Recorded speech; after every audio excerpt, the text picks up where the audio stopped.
आज हम बात करने वाले हैं संयुक्त राष्ट्र जनसंख्या कोष के रिपोर्ट के बारे में, जिसमें यह कहा गया है कि इंडिया पूरे वर्ल्ड में पॉपुलेशन के मामले में पहले नंबर पर है। संयुक्त राष्ट्र जनसंख्या कोष ने ये रिपोर्ट जारी की है और उसकी रिपोर्ट के अकॉर्डिंग ही भारत दुनिया का सबसे ज्यादा आबादी वाला देश बन गया है और अब चाइना भारत से पीछे है।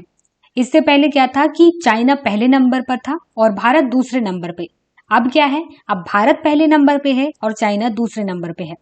तो ऐसे में चाइना के ऊपर क्या बीत रही होगी ये तो पता ही है आप। इस रिपोर्ट के अकॉर्डिंग भारत की जो जनसंख्या है वो 142 करोड़ 86 लाख हो चुकी है और इसी के साथ ही पहले नंबर पे है। और जो चाइना की जनसंख्या है वो 142 करोड़ 57 लाख है लगभग, और इसी के साथ ये दूसरे नंबर पे है।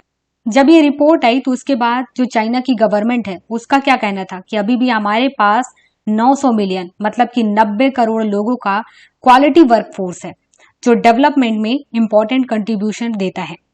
इसके अलावा चाइना का जो फॉरेन मिनिस्ट्री है वो एक प्रेस कॉन्फ्रेंस में क्या कहते हैं कि पॉपुलेशन का फायदा तो तभी होता है जब उससे कंट्री को फायदा हो। तो यहाँ पर क्वांटिटी नहीं बल्कि क्वालिटी डिपेंड करता है। ठीक है, ये बात सही भी है, लेकिन अभी जब रिपोर्ट आई है तभी ये बात कहना जरूरी है। कॉन्फ्रेंस में एक बात और कही जाती है कि चीन की जो पॉपुलेशन है वो 1.4 अरब से ज्यादा है और यहाँ पर जो लोग काम कर सकते हैं या यूं कह सकते हो कि कामकाजी उम्र के जो लोग हैं वो 90 करोड़ हैं और इतनी बड़ी मात्रा में जो वर्कफोर्स है वो कहीं और नहीं है। कि जो भारत की आबादी है या पॉपुलेशन है ये भी कहा गया कि 2050 तक ये 166.8 करोड़ होने की उम्मीद है और चीन की जो जनसंख्या है वो घट करके 131.7 करोड़ हो सकती है। ये इस रिपोर्ट के अकॉर्डिंग बताया गया है। सोचने वाली बात ये आती है कि अभी तक मतलब 2023 तक जो पॉपुलेशन है वो बढ़ ही रही है चीन की। 2050 में 131 करोड़ की जनसंख्या हो जाएगी। मतलब इतनी बड़ी मात्रा में जनसंख्या का घट जाना, पॉपुलेशन का घट जाना सोचने वाली बात है कि आखिर ऐसा क्यों होगा। तो देखिए क्या है, इसकी वजह ये है कि कुछ दशक पहले क्या हुआ था कि जो चाइना की गवर्नमेंट है उसने क्या किया कि एक बच्चे वाली जो पॉलिसी है वो लागू कर दिया और उसी का जो खामियाजा है वो चाइना के गवर्नमेंट को अब भुगतना पड़ रहा है।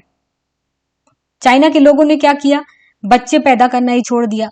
अब ये हाल आ चुका है कि चाइना की गवर्नमेंट ने क्या कह दिया कि जो लोग 2 या 2 से ज्यादा बच्चा पैदा करेंगे उन्हें कई सारी गवर्नमेंट फैसिलिटीज देगी और यहाँ तक कि कई कॉलेजों ने ऐसी घोषणा कर दी कि जो यंग लड़के लड़कियां हैं, गर्ल्स बॉयज हैं, वो कम से कम 15 दिन के स्प्रिंग ब्रेक पर जाएं ताकि उनके आपस में लव हो जाए, फिर वो अपना घर बसाएं, फिर बच्चा पैदा करें। तो इस टाइप से अब वहां की गवर्नमेंट सोच रही है ताकि पॉपुलेशन बढ़ाया जा सके। एक हमारे यहाँ है जहां पर गवर्नमेंट को ऐसा कुछ करना नहीं पड़ रहा है, फिर भी जनसंख्या इतनी मात्रा में बढ़ते ही जा रही है।